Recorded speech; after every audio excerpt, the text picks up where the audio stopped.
Baik, Assalamualaikum warahmatullahi wabarakatuh. Jumpa lagi kita di program menuju Pilkada 2024 bersama saya Eka Saputra. Senang menemani Anda di hari ini. Semoga yang menonton channel satu dalam keadaan sehat walafiat.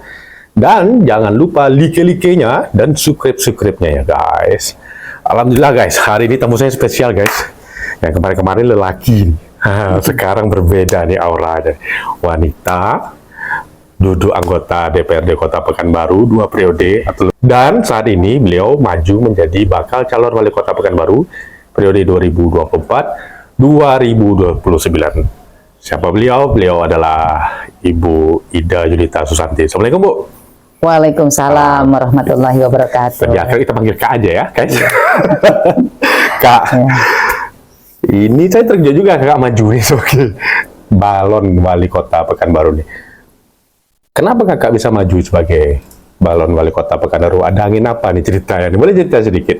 Ya, pertama tentu saya secara pribadi mengucapkan terima kasih sebesar-besarnya kepada dinda-dinda senior wartawan hebat yang hari ini bersama saya untuk berdiskusi terkait Pilkada Kota Pekanbaru tahun 2024. Nah, pertama kenapa Ida Golkar tuh hari ini berani menyatakan maju untuk menjadi calon wali kota Pekanbaru 2024. Nah, tentu yang pertama adalah belajar dari pengalaman Kakak sebagai wakil rakyat selama 10 tahun di DPRD Kota Pekanbaru, tentu cukup sangat tahu persoalan yang dihadapi oleh masyarakat Kota Pekanbaru, baik dari tingkat bawah sampai kepada tingkat elit, baik dari kebijakan tingkat bawah sampai kepada kebijakan tingkat atas. Nah, maka belajar dari pengalaman tersebut untuk membantu masyarakat itu lebih jauh, untuk bisa membantu masyarakat itu lebih dalam, maka memang kita harus berada di posisi kepala daerah. Kenapa demikian? Karena kepala daerah punya kewenangan yang lebih luas daripada ketimbang menjadi wakil rakyat di DPRD. Kalau DPRD kewenangannya kan terbatas, hanya 3 saja. Penganggaran, pengawasan, kemudian juga menyusun produk perundang-undangan. Nah, tapi ketika kita jadi kepala daerah, kita bisa menjadi eksekutor dalam kebijakan, membuat kebijakan yang memang benar-benar berpihak kepada masyarakat kita.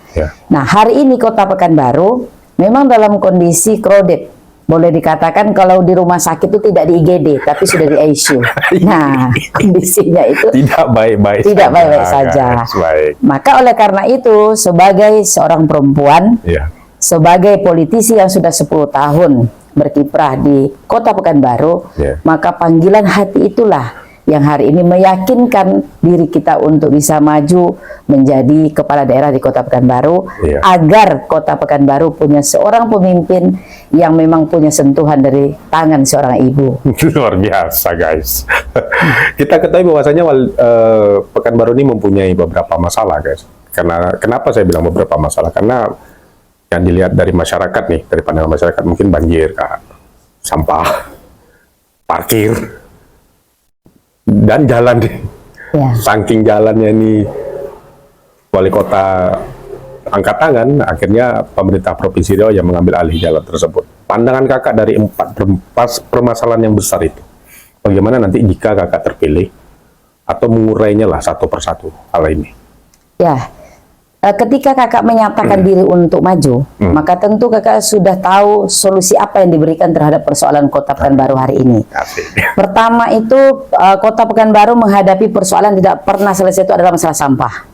Nah, masalah sampah ini bahkan 2017 kita di DPRD itu bersama pemerintah sudah buat perda terkait kawasan industri Kota Pekanbaru dan pertumbuhan industri Kota Pekanbaru, yang mana pengelolaan sampah di saat itu dan sampai hari ini sistemnya kan adalah angkat-angkut buang. Nah, ketika dia angkat-angkut buang, persoalan sampah tak pernah selesai. Akhirnya muncullah di 2020 itu PPDB namanya, penumpukan sampah besar-besaran di Kota Pekanbaru, bahkan nasional, viral ketika itu kan. Nah, maka berangkat dari situ, kita DPRD buat perda, kebetulan Kakak ketua pansusnya, kita rubahlah pola pengangkutan sampah tersebut. Pengelolaan sampah dari angkat-angkut buang menjadi angkat-angkut proses.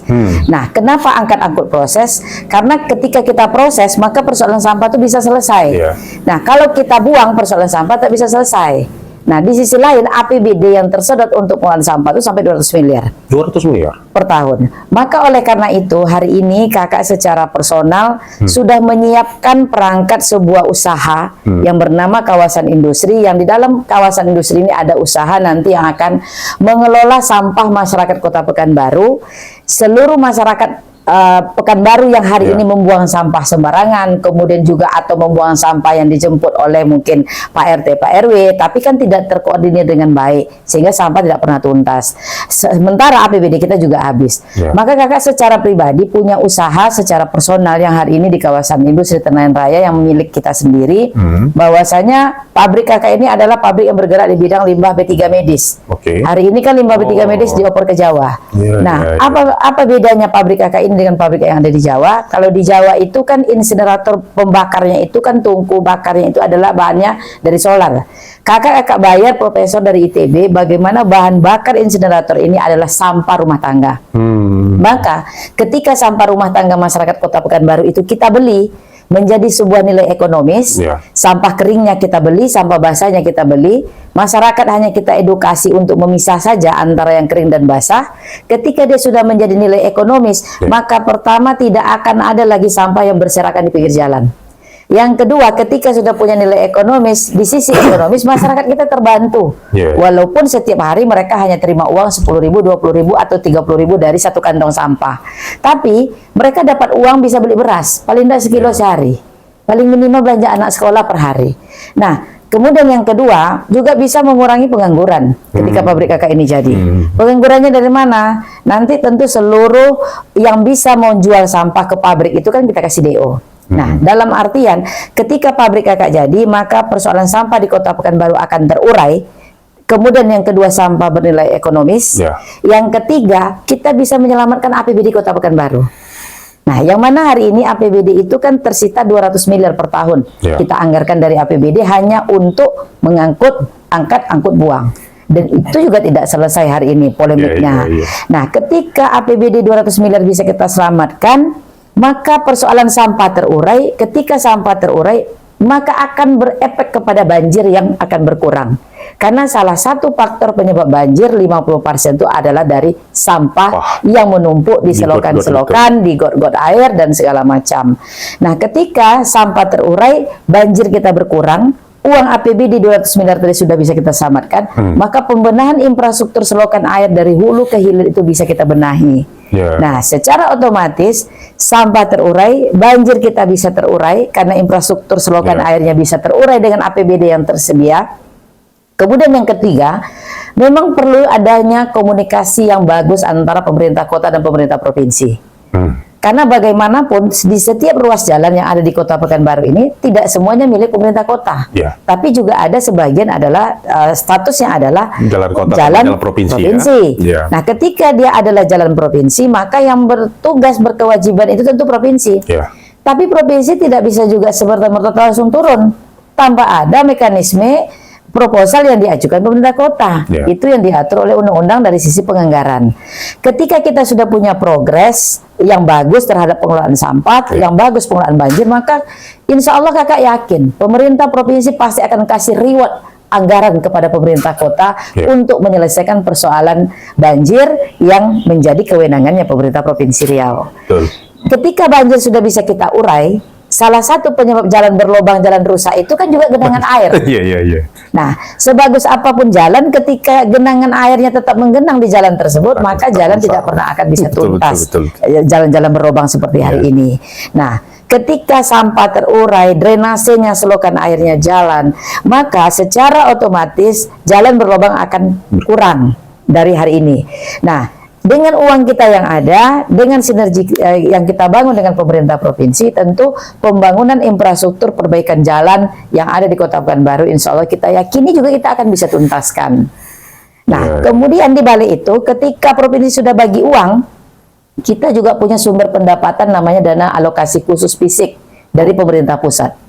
Setiap tahun seluruh kabupaten kota itu dapat dana DAK.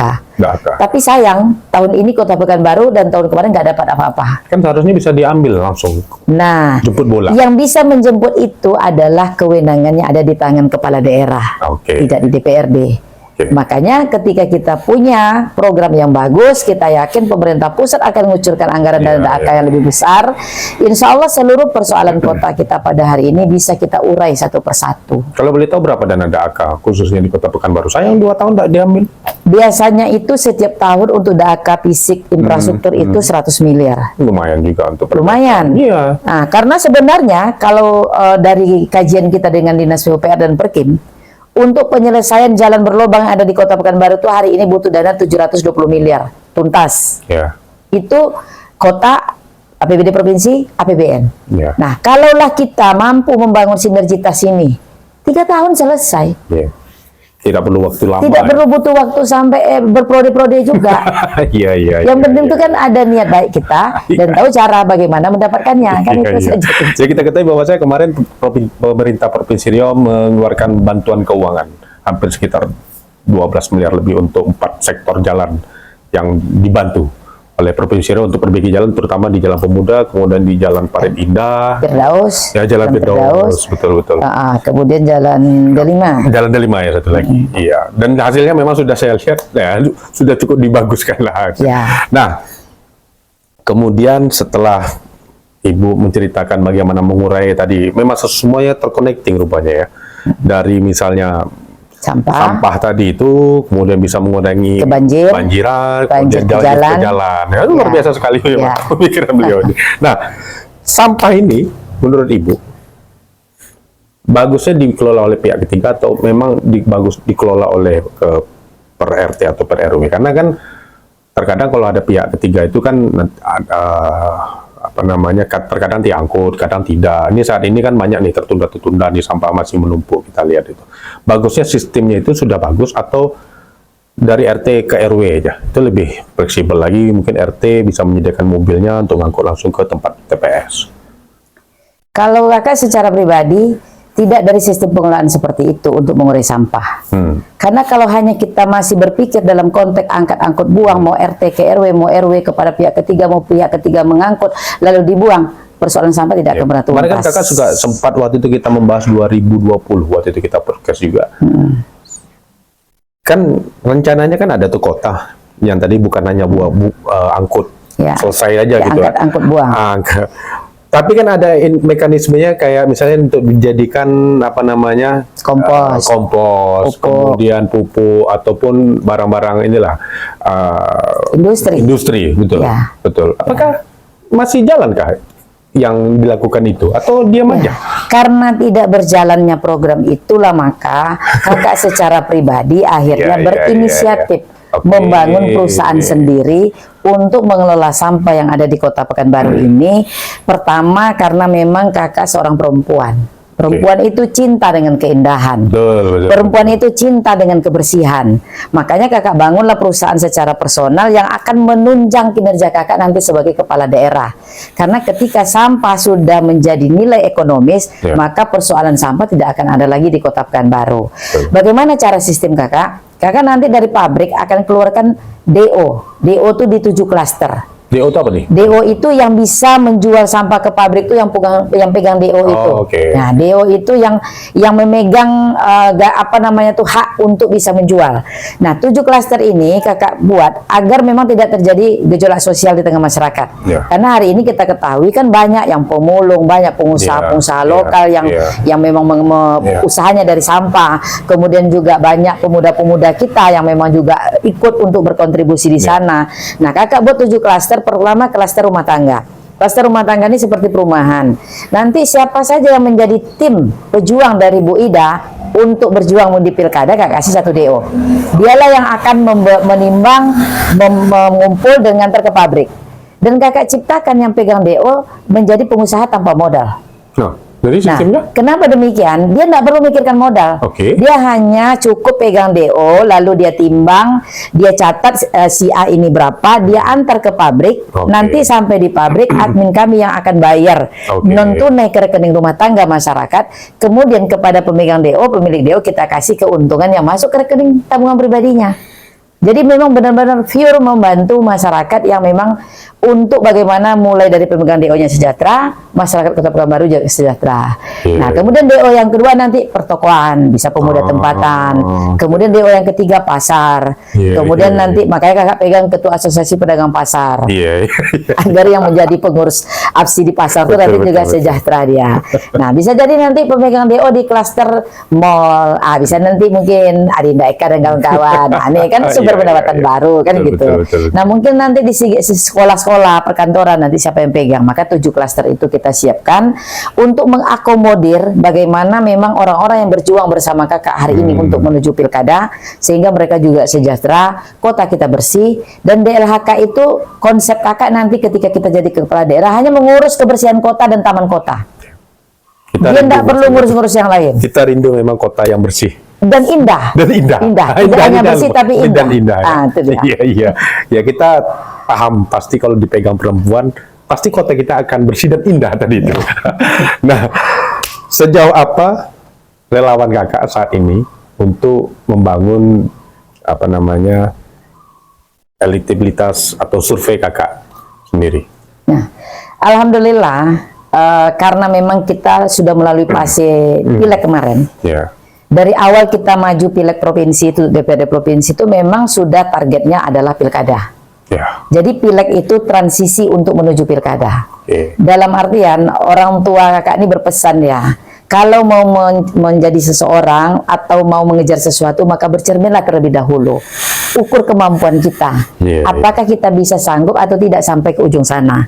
Nah, maka bagi kakak, kenapa harus maju pileg dulu? Untuk menguji kekuatan kita. Apakah kita layak nanti untuk maju di kepala daerah atau tidak? Nah, memang kita butuh proses biaya juga untuk pileg. Nah, tapi kan kita bisa terukur untuk pilkada. Karena waktu pileg dan pilkada kan berdekatan saat ini. Nah, alhamdulillah pileg kemarin, kakak punya tim yang sudah di-SK-kan itu kan 1.450 orang. Sekota Pekanbaru. Ya, tim-tim saja tuh. Dalam artian, pergerakan tim ini alhamdulillah sangat luar biasa. Kenapa luar biasa? Karena semua orang tahu hari ini adalah pemilu paling brutal. Semuanya itu bernilai uang, pragmatis. Tapi alhamdulillah Kak-Ida bisa mencapai suara hampir 20.000 untuk DPRD Provinsi Riau tanpa Rp1 pun beli suara. Itu boleh kita cross check ke bawah. Dalam artian, kenapa masyarakat pilih Kak-Ida? Karena memang pertama ada program nyata yang kita berikan. Yang kedua memang ada pembinaan terhadap basis kita yang wilayah sini.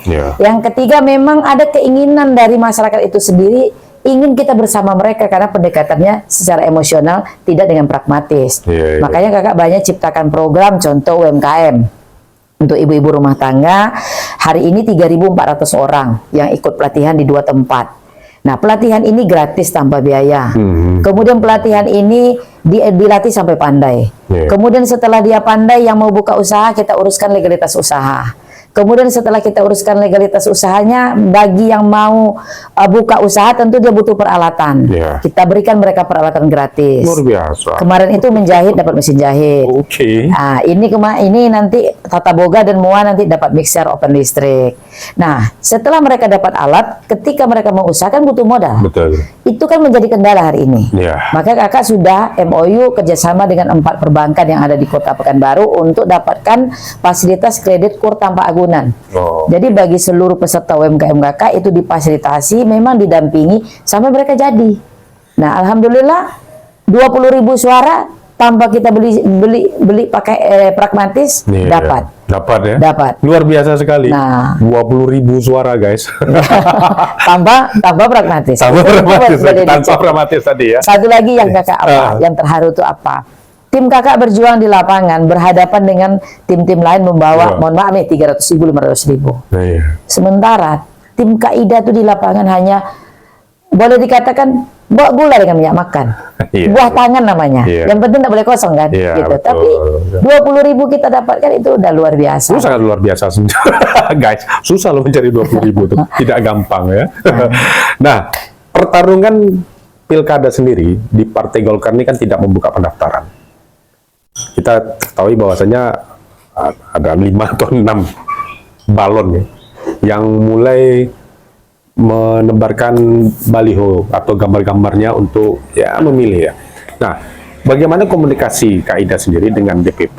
Apakah dan survei kakak sendiri apa hasilnya? Karena kan setahu saya itu kalau nggak salah di Golkar itu ada 3 kali survei untuk siapa yang akan dipilih nantinya untuk menjadi salah satu surat rekomendasi lah, begitu. Ya, Golkar hari ini sudah sangat modern. No. Golkar hari ini memang dipimpin oleh tokoh-tokoh muda di DPP. Yeah. Sehingga orientasinya adalah bagaimana Golkar menjadi partai pemenang. Yeah. Pertama targetnya kemarin adalah pemilu, kita menang, bahkan hanya beda 3 kursi dari PDIP skala nasional. Yang kedua Pilpres juga kita menang, walaupun Pak Prabowo dari Gerindra, tapi tetap yang berbunyi itu adalah Golkar. Nah, yang ketiga adalah pilkada. Nah, maka untuk menangnya pilkada, Partai Golkar hari ini punya konsep seluruh kader-kader potensial diberikan surat perintah tugas oleh Ketua Umum dari 1,5 tahun yang lalu, namanya fungsionaris. Kita disuruh untuk turun konsolidasi ke masyarakat, kemudian juga Ketua Umum kita mengusung maju pilkada tanpa mahar, agar memang benar-benar calon internal ini memang siap untuk tanding di luar. Kemudian yang ketiga, kenapa harus survei? Dulu kan survei ada juga DPP langsung, tidak pernah di sini.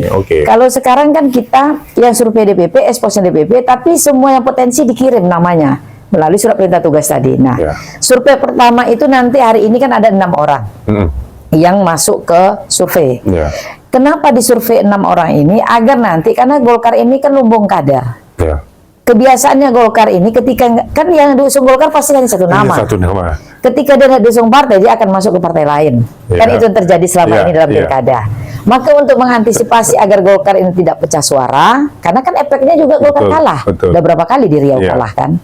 Nah, agar tidak terjadi pecah suara, maka seluruh yang punya potensi hari ini disuruh tanding dulu.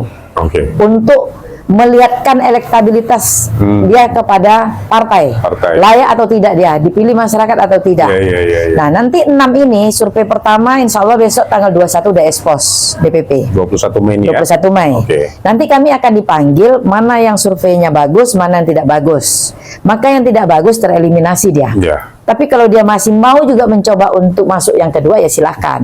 Tapi nanti pada akhirnya di survei ketiga itu final. Hanya satu nama. Sehingga yang lainnya, yang 5 orang tadi, tentu partai akan memberikan pemahaman, ayo kita berjuang bersama memenangkan ini. Karena memang survei Bapak hanya di sini. Dalam artian ngapain juga berhambur-hambur menghabiskan waktu kalau memang survei kita tidak naik.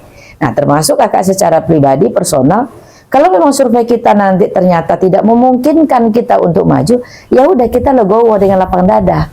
Banyak cara untuk mendedikasikan diri kita untuk masyarakat Kota Pekanbaru. Tapi secara internal sendiri, pribadi sendiri, kakak sudah melakukan survei independen kah? Sudah. Dari kakak? Sudah. Hasilnya? Alhamdulillah. Kita bisa siap tanding, makanya kita berani hari ini tanding kemana-mana, jalan kemana-mana tuh karena kita udah punya hasil sendiri kan.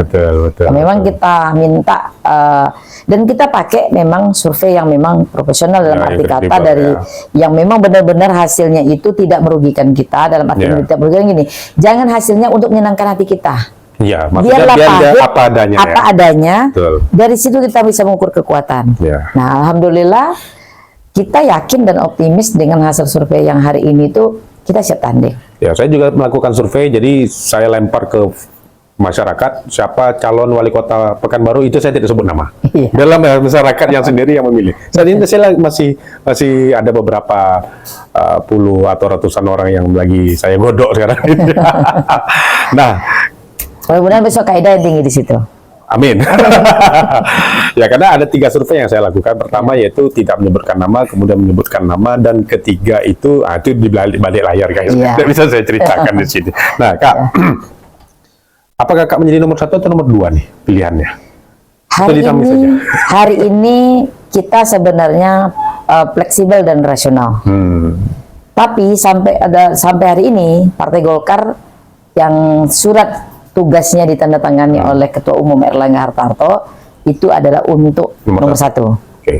Berapa kursi Golkar di DPRD Pekanbaru? 5 kursi. 5 kursi, berarti masih ada tambah 5 kursi lagi ya? Kita harus berkonsolidasi lagi dengan partai lain untuk mencukupkan Sampan ini bisa berlayar. Makanya hari ini kan kita juga aktif ke partai-partai lain untuk membangun koalisi. Berarti memang sudah membangun komunikasi ya dengan partai-partai yang lainnya gitu. Ya, alhamdulillah sudah. Ya, kita ketahui bahwa partai PAN mungkin sudah tutup. Enggak juga. Enggak juga. Kemarin sama sudah dapat, posisinya dengan Golkar hari ini. Dapat informasi, sudah dapat surat rekomendasi. Jadi informasi dari PAN sendiri ke kita bahwa itu adalah rekomendasi ke beberapa orang nama. Sama dengan Golkar juga. Nah, jadi nanti mereka juga akan seleksi itu finalnya di Juli. Iya. Baiklah, guys, itu tadi bincang-bincang saya bersama Ibu Ida Yulita Susanti. Kita akan tunggu nanti Agustus apakah nama Bu Ida tercatat di Komisi Pemilihan Umum Kota Pekanbaru. Saya Eka Saputra mohon undur diri dulu. Wassalamualaikum warahmatullahi wabarakatuh.